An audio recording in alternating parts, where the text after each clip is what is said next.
तो स्टूडेंट्स हम कर रहे हैं क्लास 8 का इंग्लिश का कंपार्टमेंट एग्जाम 2025-26 यानी 2026 का पेपर है अप्रैल का। फटाफट इसके आंसर्स मैच कर लीजिए। ये आपका रीडिंग सेक्शन है, अनसीन पैसेज जो आया 7 मार्क्स का। चलिए इसके हम फटाफट आंसर देख लेते हैं। पहले पैसेज तो आपने पढ़ ही लिया होगा, क्वेश्चन पेपर सभी पे है।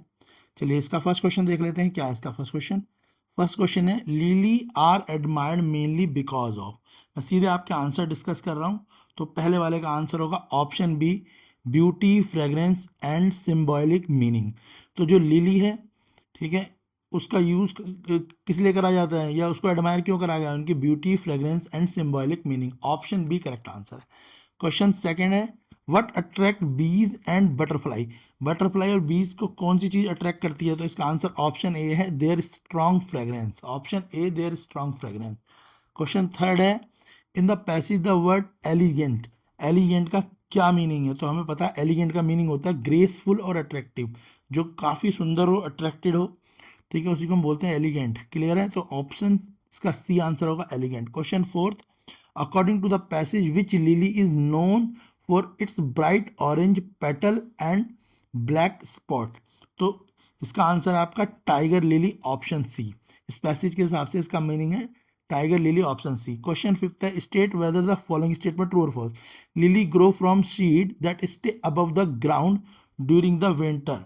तो हमारे को पता है कि ये क्या है, वो अंडरग्राउंड होती है। यहाँ पे बोला ना ड्यूरिंग द विंटर, तो इसका आंसर ऑप्शन ये फॉल्स है। तो lily grow from the seed that stay above the ground during the winter, तो ग्राउंड के अबव लिखा है इसमें, जबकि लिली जो होता है वो ग्राउंड के नीचे यानी मिट्टी के नीचे से ग्रो कर रहा होता है। क्लियर है? तो फॉल्स है ये स्टेटमेंट। क्वेश्चन फिफ्थ है any two usage of culture meaning of lily given passage. इस पैसेज में से दो मीनिंग बताने। तो देखो इसके आंसर फटाफट देख लो। दो मीनिंग कौन कौन से हैं जो हमारे को पैसेज में दे रखे हैं?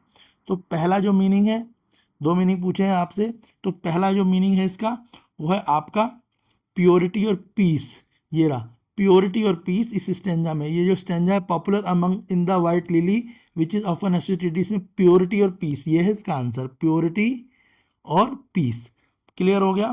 पहला आंसर तो आपका प्योरिटी और पीस मैंने आपको टिक करके दिखा दिया। और जो दूसरा आंसर है वो यहां से है एंशियंट ग्रीस स्केर्ड। आंसर होगा इसका स्केर्ड, ये इसका आंसर होगा स्केर्ड। क्लियर हो गया? क्वेश्चन सेकंड देखेंगे। इसमें एक पोस्टर है गिवन बिलो, इसका आंसर। तो पोस्टर आपका सोशल मीडिया के ऊपर, इसके हिसाब से आंसर देने। तो आंसर देख लेते हैं। फर्स्ट क्वेश्चन है what is the main message convey by the poster. जो ये पोस्टर आपको दिया हुआ है, इस पोस्टर से हमारे को क्या पता लगता है? तो ये पोस्टर हमारे को बताता है social media, option C, social media should be use wisely and respectively. हमें सोशल मीडिया को दिमाग से यानी अच्छे तरीके से यूज करना चाहिए और उसकी रिस्पेक्ट करनी चाहिए। यानी फेसबुक, यूट्यूब वगैरह सोशल मीडिया है, इनका वाइसली यूज करना चाहिए। ये आंसर हमने इस पोस्टर के हिसाब से बताया है। Question second according to the poster what should you do before posting anything online. हमें क्या करना चाहिए किसी भी चीज को ऑनलाइन पोस्ट करने से पहले? तो इसका आंसर है option B think carefully because post remain online for ever. हमें ध्यान से पहले सोचना चाहिए हम क्या पोस्ट कर रहे हैं, क्योंकि पोस्ट हमेशा के लिए रह जाता है। तो ऑप्शन बी करेक्ट आंसर है। Question third which of the following action is advisable for satisfying safe और सोशल मीडिया। कौन सी चीज एडवाइजेबल होती है? तो ऑप्शन डी इसका आंसर है इनेबलिंग प्राइवेसी सेटिंग। तो हमारे को प्राइवेसी सेटिंग को हमेशा ऑन रखना चाहिए। क्लियर है? नेक्स्ट क्वेश्चन देखते हैं। नेक्स्ट क्वेश्चन फोर्थ था in a poster the word misinformation most likely to mean. Misinformation का क्या मतलब है? तो ऑप्शन सी इसका आंसर है। मिस इन्फॉर्मेशन का मतलब गलत इन्फॉर्मेशन। ऑप्शन सी यानी रॉन्ग और फॉल्स इन्फॉर्मेशन। मिस इन्फॉर्मेशन का मतलब होता है रॉन्ग और false information, option C. Question fifth है the passage suggest verifying information before. जो पैसेज है वो किस क्या कहता है कि वेरीफाई करना चाहिए इन्फॉर्मेशन को, यानी वेरीफाई का मतलब एक बार दोबारा चेक करना चाहिए इन्फॉर्मेशन को। बिफोर बिलीविंग, यानी अगर कोई मैसेज हमारे को दिखाई दे रहा है, ठीक है, कोई हमारे को शॉर्ट दिखाई दे रहा है, तो हमें उसे सच मानने से पहले चेक करना चाहिए। तो इसका आंसर होगा believe, BELIEVEING, believe, BELIEVING, believing लिख देंगे। क्या लिख देंगे? बिलीविंग इसमें। नेक्स्ट है क्वेश्चन फिफ्थ। इसमें आपको 30 से 40 वर्ड यानी 3-4 लाइन लिखनी है। तो आप लिख देंगे कि जो पोस्टर होता है उसमें हम poster encourage kindness because word matter and rude message embrace photo can seriously harm other, ऐसे करके लाइन लिख देंगे। क्लियर है? नेक्स्ट आपका सेक्शन बी कर लेते हैं, राइटिंग सेक्शन है। क्वेश्चन थर्ड देखेंगे, use the following beginning and complete the story. हमें एक स्टोरी लिखनी है, 6 मार्क्स की है। दूसरा ये रहा, ठीक है, today you are help to elderly neighboring grocery to her, she believe you and thank you, write a diary entry. या तो हमें स्टोरी राइटिंग लिखनी है या डायरी एंट्री लिखनी है। क्वेश्चन नंबर 3, 6 मार्क्स का क्वेश्चन है। चलिए फटाफट से देख लेते हैं हम स्टोरी राइटिंग कैसे लिखेंगे। ऐसे हम स्टोरी राइटिंग लिखेंगे, लिख देंगे, Neha woke up late and realize she had only 10 minute. Neha late उठी और उसे पता लगा कि उसके पास 10 ही मिनट हैं left to reach the school, school पहुंचने के लिए। ठीक है, it was bad, she is jumped out of bed, वो बेड से फटाफट उतरी। स्किप्ड ब्रेकफास्ट, उसने ब्रेकफास्ट भी नहीं करा। And sprinted, she thought she was cooked and would get it in trouble, उसे लगा कि अब वो जो है ट्रबल में फंसने वाली है। She ran like a track star, अब वो बहुत तेजी से भागने लगी। And reaches to the gate as the bell ring, bell बजने से पहले वो चली गई। इस तरीके से आप स्टोरी राइटिंग लिख लेंगे। क्वेश्चन 4 है आपका, you are Swati Sumit and you lost your geometry box in your school play ground yesterday, write a notice for school notice board giving a detail about the lost item in about 100 word. आपका एक geometry box खो गया, उसके लिए आपको notice लिखना है, तो बताऊंगा अभी कैसे लिखना है। और दूसरा है, Reema student of XYZ public school, you have opted for a school science club but now you wish to change your club to poetry। एक लेटर लिखना है प्रिंसिपल को, respecting the change club and science to poetry in about 100 words. ठीक है, 6 marks का है, आप कोई भी एक लिख सकते हैं। तो देखो कैसे लिखेंगे, ऑप्शन में है क्वेश्चन 4 ए और बी, कोई भी एक लिख लो, या तो आप नोटिस राइटिंग लिख लो या लेटर लिख लो। ठीक है, देखो कैसे लिखेंगे इसे भी। पहली बात तो नोटिस को बॉक्स में लिखना है, याद रखना एक डब्बा बनाना है, मैंने सफ़ेद बना रखा है, आप बॉक्स बनाएंगे। पहले लिखेंगे नोटिस राइटिंग, ऊपर लिखेंगे लॉस्ट ज्योमेट्री बॉक्स, फिर लिखेंगे lost my blue geometry box in the playground yesterday, कल येस्टरडे को यानी कल प्लेग्राउंड में मेरा ज्योमेट्री बॉक्स खो गया। Is it really, because I need it for class, मुझे इसकी ज़रूरत है। If any one find it, अगर किसी को मिला हो प्लीज़ रिटर्न इट टू, मुझे इसे वापस कर दें, सुमित या Swati. Will I be happy, thank you, मैं आपको धन्यवाद कहना चाहूँगी। इस तरीके से आप नोटिस लिखेंगे, थोड़ा बहुत चेंज भी कर सकते हैं, पर नोटिस लिखने के बाद उसे बॉक्स में करना जरूरी है। सेक्शन सी करेंगे, ग्रामर पोर्शन है। Read each sentence carefully and choose the correct option, correct option choose करना है। फर्स्ट है आपका direct speech to indirect speech. Okay, तो फर्स्ट है the teacher said do not talk in the class, तो इसका answer होगा आपका option B, the teacher ordered the student not to talk in the class. First वाले का answer, fifth का first का आंसर होगा option B, the teacher ordered the student not to talk in the class, option B. Second है, he said his friend why did you come later. Question second, इसका answer होगा option B, he asked his friend why he had come late. तो second का answer है he asked his friend why he had come late, option B correct answer होगा second का। Third है, Riya said I will finish my homework today, इसका answer होगा option C, Riya said that she would finish her homework that day. ठीक है, today को convert करते हैं दैट डे में, क्लियर हो गया। तो Riya said that she would finish her homework that day, option C correct answer है। Question fourth, the boy said I can not swim, option B correct answer है, the boy said that he could not swim. Question fourth का answer होगा option B, the boy said that he could not swim.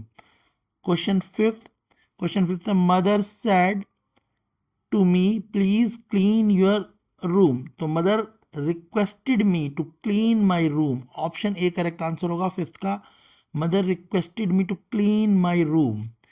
Question six आ गया आपका, fill in the blank, correct option choose करने हैं। पहले वाले में माई बैग इज हैवियर, इसमें लिखेंगे हम हैवियर देन योर्स, हैवियर, पहले वाले में my bag is heavier than yours. दूसरा, that was performance of that day, तो इसमें आएगा best, that was the best performance of that day, best आएगा best. Third, my dog and friend, my dog is loyal and friendly, loyal आएगा loyal, third का answer है loyal. Fourth, dash many little books are missing from the bag, तो इसमें आएगा many, many books are missing from the bag. Fourth में आएगा many. Fifth, a giraffe is, fifth में आएगा is taller, a giraffe is taller than horse, बड़ा लंबा होता है ना तो टॉलर। क्वेश्चन सेवंथ, एरर निकालना है तो एरर आप देख लो।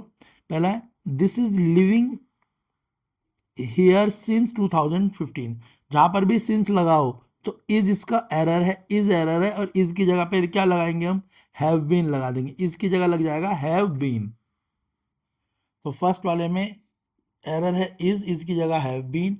Second, she did not went to school yesterday, तो यहाँ वेंट है, वेंट की जगह आएगा गो, वेंट एरर है, एरर की जगह करेक्शन आ जाएगा गो।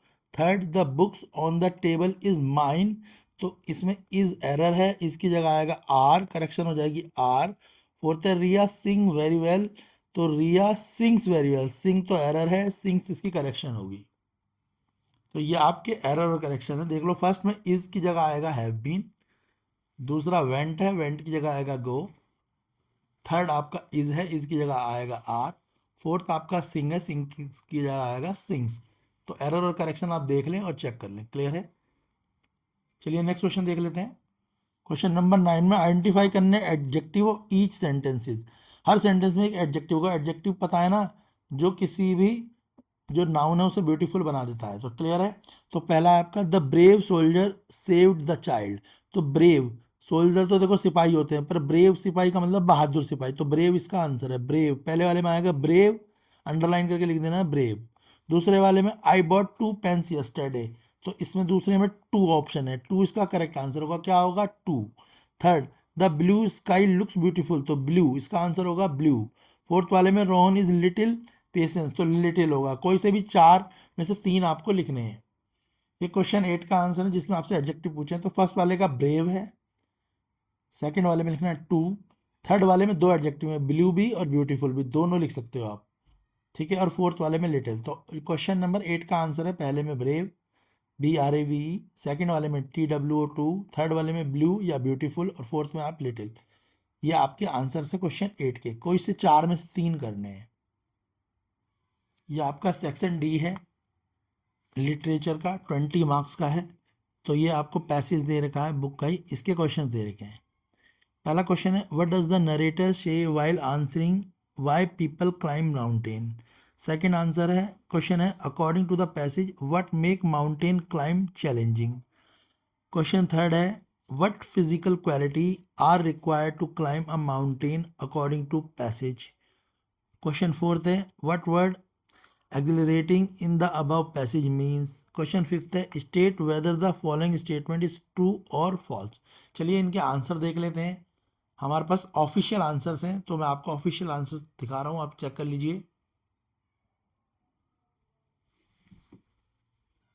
तो फर्स्ट आंसर आप लिखेंगे while answering why people climb mountain the narrator say a simplest answer। तो नरेटर क्या कहता है, बिकॉज इट इज देयर, तो इसका आंसर है because it is there. Clear है? सेकेंड है according to the passage the great physical difficulties and obstacle involve in the climb make it challenging. जो फिजिकल डिफिकल्टी होती है और परेशानियां होती हैं वो क्लाइम में चढ़ना एक चैलेंजिंग बना देता है। तो ये सेकंड आंसर है आपका, आप कॉपी कर लें, आपने ऐसा ही पेपर में करा होगा। थर्ड है physical quality require requires are endurance persistence and will power. Clear है? इसके बाद क्वेश्चन फोर्थ है आपका, क्वेश्चन फोर्थ देख लो आप। क्वेश्चन फोर्थ है the word accelerating in the passage means thrilling और वेरी एक्साइटिंग। तो एक्सिलरेटिंग का मतलब होता है थ्रिल, या बहुत एक्साइटमेंट होना या कोई एडवेंचर होना। क्लियर हो गया? नेक्स्ट क्वेश्चन देखते हैं, क्वेश्चन 10। क्वेश्चन 10 है आपका read the following extract answer the question of the following. तो ये पोएट्री है। The poetry of the earth is ceasing never on a lone winter evening when the frost has brought a silence from the stone. There is a thrill. The cricket song in the warmth increase ever and seem to one in the drawing half lost. The grasshopper among some gracie hill. तो question है इसका पहला, what role does the cricket sound play in the cold winter silence. Second है, how does the poet describe the sitting of a winter evening? Third है, what connection does the poet make between the cricket and the grasshopper? चलिए इसके answer देख लेते हैं। तो कोई सिर्फ तीन है। पहला आंसर लिखेंगे, the author call the hills a paradise. Author hill को क्या कहता है? पैराडाइज कहता है। Because the rain bring out the lush greenery beautiful wild dashing and the mist make the landscape look mystical and fresh. तो ये answer है first का। Second, a visit to Cambridge वाले का आंसर है, the author felt humbled because meeting Stephen Hawking, who achieved so much despite his severe disability, made the author's own struggle feel small. It was a moment of deep respect for Hawking's vibrant spirit. तो ये Stephen Hawkins के बारे में था, आपने पढ़ाई है, उसके ऊपर क्वेश्चन है, उसका आंसर ऐसे। थर्ड है, Jordi tracked by the following clowns who print in the sand, he carefully looked for the spot last seen। ठीक है। नेक्स्ट है ग्रास ऊपर वाला, कोई से भी तीन लिख देने हैं। The cricket songs bring warm to the silence winter evening as it shrill from the stones the sound increase in making a drowsy person feel like it is grasshopper song from the hill. तो ये आपके questions हैं। ये जो आपका question 11 था, इसके ये आंसर से जो मैंने अभी आपसे डिस्कस करे हैं, क्लियर है?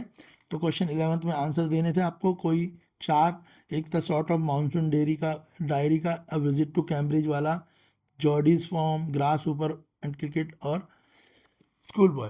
तो ये आपके 5 क्वेश्चन आए हुए थे। तो इनके मैंने आपको आंसर डिस्कस कर लिए। तो पता है ना, पहला आंसर, पहला क्वेश्चन था why does the author say the hill are paradise after the rain. दूसरा था why did the author feel humble after meaning a hawking. Third, how did Jody track the fawn in the forest. Fourth, what bring warm to the silence winter evening cricket. ठीक है। तो इनके answers भी देख लो आप दोबारा से। ये आंसर है पहले वाला शॉर्ट मानसून डायरी का, दूसरा आंसर है विजिट टू कैम्ब्रिज, स्क्रीनशॉट भी ले सकते हो।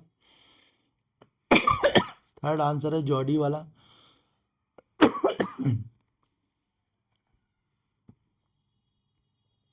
फोर्थ आंसर आपका ग्रास टू क्रिकेट सॉन्ग। तो ये कंपार्टमेंट एग्ज़ाम क्लास 8 इंग्लिश का पेपर है। तो जिन बच्चों का पेपर आपने आंसर मैंने डिस्कस कर लिए हैं, आप बताएं आपका पेपर कैसा गया है, कमेंट करके बताएं कि आप कितने नंबर तक स्कोर कर पाएंगे। वीडियो को लाइक करें, शेयर करें और अपने दोस्तों को भी भेजें। बाकी कंपार्टमेंट के सारे सब्जेक्टों की वीडियो आपको चैनल पे मिलेगी, तो आप अपने और सब्जेक्टों की भी प्रिपरेशन कर सकते हैं ताकि अपना साल को बचा सकें।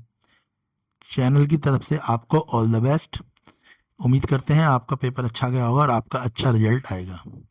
चैनल की तरफ से आपको एक बार और ऑल द बेस्ट।